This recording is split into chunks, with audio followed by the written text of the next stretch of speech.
2 வருடங்களுக்கு முன் ஜேம்ஸ் தனது காதலி டாக்டர் படிப்பிற்காக தனது படிப்பை நிறுத்திவிட்டு வெளிநாட்டில் வேலை செய்ய சென்றான். தினமும் அணுவுக்கு கால் செய்து நலம் விசாரித்தான். அவளது படிப்பிற்காக மாதம் மாதம் பணம் அனுப்பி வந்தான். ஜேம்ஸ் அங்கு வேலை செய்ய சிறிது மாதம் கழித்து அணுவுக்கும் அதே கல்லூரியில் படிக்கும் டாக்டர் கிறிஷ்க்கும் நட்பு ஏற்படுகிறது.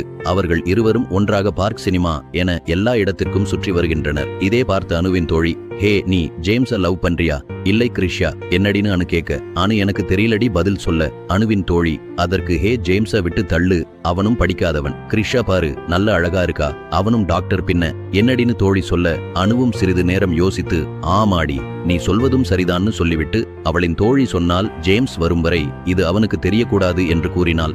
ஜேம்ஸும் ஊரிலிருந்து வர அவனுக்கு இது தெரிய வர அணுவிடம் சண்டை போட்டான். ஆனால் எந்த பயனும் இல்லை. அணு இவனுக்கு தெரியாமல் திருமணம் முடித்து அவளது வாழ்க்கையை வாழ சென்றாள். காலங்கள் வெருண்டோடியது. 2 வருடம் கழித்து அணு ஒரு ஹாஸ்பிடலில் இன்டர்வியூக்காக வருகிறாள். அங்கே அவள் கண்ட காட்சியை அவளால் நம்ப முடியவில்லை. அந்த பெரிய ஹாஸ்பிட்டல் ஓனர் ஜேம்ஸ் தனது விடாமுயற்சியுடன் உழைத்து முன்னேறி ஒரு மெடிக்கல் சென்டர் உருவாக்கினான். அணு தனது தவறை நினைத்து வருந்தினால் அங்கிருந்து கிளம்பி சென்றாள்.